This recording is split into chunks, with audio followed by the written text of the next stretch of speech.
guys, welcome to Life with Angel. I hope you're having a great day. Today I'm going to talk about some of the things I'm doing in my homeschooling, just to give you some ideas of how I strategize. Obviously, there's no right or wrong way to do it. It's what works for your family, but here's what I'm doing.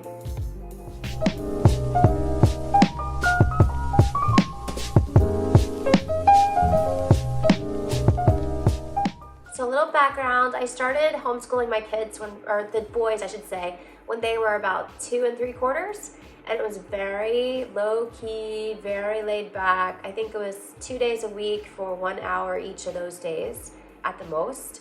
And I just started building upon that over the past couple years.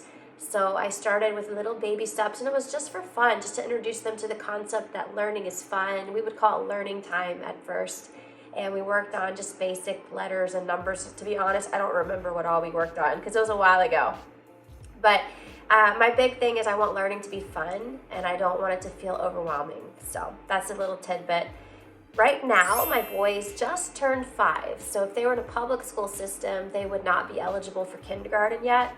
So what we've done is I haven't classified them yet. I don't know exactly I haven't decided what I'm going to do yet. So technically, age-wise, my boys are preschool aged.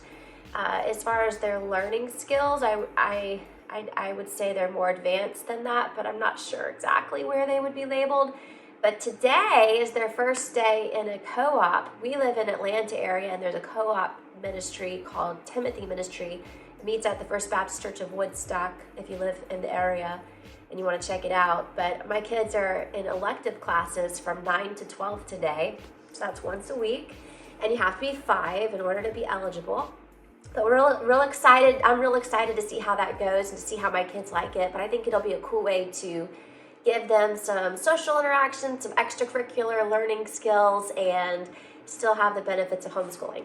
All right, so my philosophy of homeschooling is a lot of learning takes place outside of the quote school time. We just don't call it school, but we do like a baking day once a week where they help me bake. Joyful helps out with that too. And we do a lot of running around outside time and exploration time and just life on life learning. That's such a huge component that is oftentimes forgotten, but is so important, I believe. As far as like what we call school time, this is what I do. It may not work for your family, but I found that my kids don't need a whole lot. They just need intentionality when they do get it. So what I do is, as of right now, 3 days a week, I do my core subjects that are intentional and they're structured, but everything else is more laid back and go with the flow. And during those 3 days a week that I'm doing this, we're actually only doing structured things for 2 hours. So it's really not that big of a time commitment. But if you think about in a public school system, you're gonna have snack time, recess time, lunch time, nap time sometimes, bathroom breaks, free play time. So there's a lot of things that go into a school day where the actual structured learning doesn't have to be that lengthy. So what we always do is we have calendar time. You can see my calendar that I bought probably either you can buy one on Amazon or Walmart, or there's some local school stores around if you live near one. So I got a calendar. I got these pieces laminated so they'll last. And we do the calendar songs and days of the week, and then we go into weather.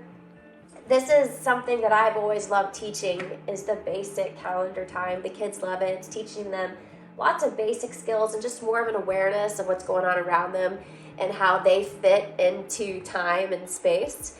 We also do this little math chart here. We started this a while back, and at first I had no idea what we were doing. They didn't get it. But then, I don't know, I forgot when the light bulb moment happened, but they had light bulb moments, and now they understand place value. And so we have the hundreds place, and they put the little straws in here, the tens column, the ones column. So we were able to take this as our basic tool. I started off with the ones, and then I added the tens and then the hundreds, and now they know how to add more place in their place value. And so little charts like this, hands-on things are nice. We do Bible verses. I bought these little cards. Again, I got these on Amazon. You can find these or you can find others, but they're I bought these before they were able to read any, and so they associate this picture with the Bible verse. So we go through the Bible verses and we do lots of repetition, lots and lots of repetition. So that's what we do. We do this 3 times a week. And then let me show you what else we do. I also forgot, during calendar time we do pledges. So I do believe there is a good role for memorization. So we say the Pledge of Allegiance to the American flag, the Christian flag, and also the Bible. So one little idea if you're into artsy things, I'm not the most creative, but I thought this was a good idea I was proud of. We had a space on a wall that I was able to get some cork board. You just use like an X-Acto knife and cut it the right shape, and then you can glue it down. So this is actually cork board, and we painted it white. And I use this to display their beautiful work. I call it their work. I like to associate what they do as work so that they get it in their heads, that they can have a sense of achievement and pride. So whatever they're doing in school, or sometimes even like with Legos or with puzzle pieces or whatever, we always call it their work, just a little tidbit. So one of the books, the 3 main core things that I'm focusing in on with my kids' ages are reading, math, and writing. And then we also have once a week where I focus in on independent learning skills, which at this stage, what I'm doing is whatever I feel they're a little weak in and need a little work in, we'll do it. So like right now we've been focusing more on scissors because I feel like they need to grow in their fine motor skills and getting their coats on independently, because that's just something I've noticed that they need to grow in their ability to do. And so that's one idea. We've used that time to work on getting their shoes on independently in the past, getting their car seats in and out by themselves in the past. Other ideas might be folding laundry. When they're real little, you can work on washing their hands during that time, or just whatever it is that they might need a little bit of extra practice in. But besides that, we focus on these 3 basic skills, and everything else is just they're learning through life, and they're learning through experience, they're learning through hanging out with you. So the curriculums I'm using right now, I found this for writing. This is writing, Learning Without Tears. They've almost finished these books, but it introduces you through it shows you how to form each letter, and there's an opportunity to color, and you can just see the progression as they get further along in their letters. And then there's also lowercase books. We are about to start these. And so this, you can tell, is a little more advanced. It comes with pencils and little tiny pencils and crayons that are made to help them as they're learning how to form their letters. So we do this. We also give them the opportunity to write on the whiteboard with dry erase markers. That's always fun. Chalkboard is nice, or even chalk on the driveway. Chalk is an easy way to learn with writing. Writing is something not fun to teach for me, but it is an important skill they need to learn, and it helps them in their fine motor skills. So that's what I have for writing. For reading, I have a curriculum called Learning Dynamics. Let's see here. And you can find it on this website, 4weekstoreread.com. It comes with all these books. So right now we're still working on the blue packet here. So the first book, you can see here, has 1 word in large font per page. And the second book, it just builds upon it. The font's a little smaller, and it has 2 words per page. There's, I think, 4 pages. And then it progresses from there. Book 3 has 3 words, 2 or 3 words per page. And then if you look at a later book, like here's book number 13, and by this point, they're reading sentences. So we're about book 13 or 14 now. We're reading through these very slowly and with lots of repetition. I'm not focused on achieving certain goals. I'm just wanting them to get the practice in. It's tricky sometimes, but practice, practice, practice. So we practice this 3 times a week. And if you have time in your schedule, this is something you could practice every day if you have the books. And then it comes with little manipulative tools to help them with learning. It comes with flashcards. and are with the letters as they're being introduced to the letter sounds, and little cutout pictures they can take. There's a trophy we haven't used yet. And it starts off introducing all the basic letter sounds. Now, I had already introduced that to my kids before we got into the curriculum, but it was a good review. It has a little lesson book, a lesson manual that you literally just, it walks you through and it holds your hand on how to teach reading. You literally just do what it says to do. It tells you exactly what to say and exactly what to do, and exactly what you need. So I love that. I love creativity, but I also love having something to guide me when it's things that I'm a little bit unknown territory. So we've made it through this far in the book, the manual, and then we paused. We're in lesson 40, and lesson 40 introduces 2 vowel rule, and my boys aren't quite confident enough to introduce that second vowel in their words. So we've paused our lessons, and now we're just focusing on the books. And this curriculum also comes with workbooks for the students. Now, I don't focus a whole lot on their penmanship during this time. I like to focus on reading during reading time and writing during writing time. But it's nice, it helps the students learn a process of elimination. So like the letter A was the sound, the short A, and they had to figure out, they had to color the pictures that had the short A. So apple, alligator, and ant, and then star they had to put an X through. And this is where they started, and now it gets more complicated as you go. They've improved a lot since we've worked in the workbook, but you can see here, it gets more advanced as you go, where you have to fill in the missing letter, the missing vowel sound. So I love this curriculum, and I highly encourage you. It's similar to Hooked on Phonics, in my opinion. It's like a more modern version of a Hooked on Phonics. And for math, I am using this curriculum here. It's called Right Start Mathematics, Level A, Lesson 2nd edition.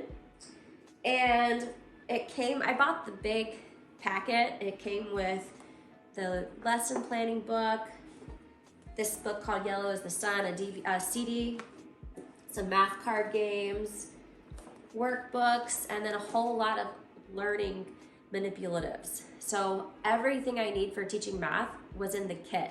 I don't remember the price. We'll have it posted on here.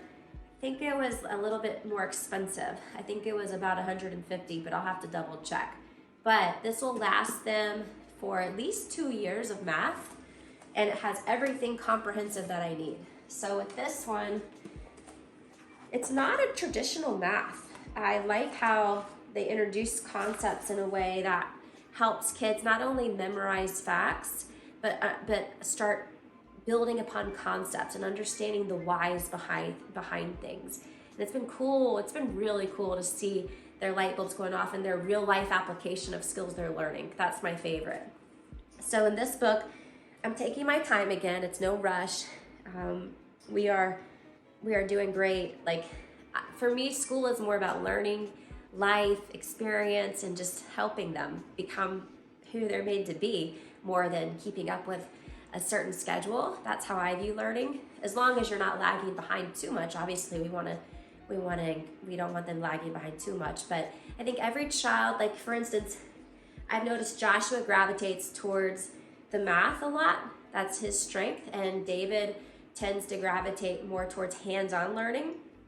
And so that's another tidbit, is just figure out what your kids are gifted in and try to really pour in and invest and encourage them, especially if you're like me and you have twins. You don't want them to you want them to realize, okay, that's okay. This might be easier for you, and this might be easier for you, and that's okay. So anyways, I diverse. So this book here, again, it walks you through it. It holds your hand. You literally just do what it says to do. And it even tells you what you need during that lesson. So you just pull out all the materials you'll need before the lesson begins, and then you literally just, this is what you do or say, and it literally guides you through as you're teaching them. Let me show you what it came with, what the pack came with real fast. Follow me this way. Okay, so it came with learning tiles and a bunch of flashcards, a balancing scale, an abacus, whiteboard, popsicle sticks, multiplication, division, addition cards, all these things. So I keep all these comes with shapes for when we get into geometrical shapes. So it came with a ton pretend money. So this kit that I purchased came with a ton of things, but you don't pull them out until the lessons introduce you to those things. So I love the way they've broken it down for you. So anyways, these are some ideas of things that I'm doing. Again, I focus on reading, writing, and math. Independent learning skills. I used to be a preschool teacher, and at that school, we incorporated different philosophies of education. So I do like some of the ideas behind Montessori. I like some of the ideas behind traditional. I like some of the ideas behind classical. I'm kind of an eclectic type person, and I see the benefits of different ways of learning. As you can see, here's another idea. I have some shelves for during independent time. If they have extra time, then they can grab an activity and do it by themselves. I got a whiteboard up. Some of you may not be able to have the same features that I have, but just use your imagination. Let me know if you have any questions, and I hope you have a blessed day. Biggest thing of all is listen to your gut and don't compare yourself. Get ideas from other people, get inspiration from other people, but don't compare yourself, because we're all going to be gifted in certain ways and not as gifted in other ways, and we just got to do our best. If you're called to homeschool your kids and that's what God wants for you, then you know your kids best and you know what they need best. So be confident, be brave, and you'll do a great job. Don't forget to like and subscribe, give a thumbs up, and push the bell if you want to be notified when new videos come in. God bless.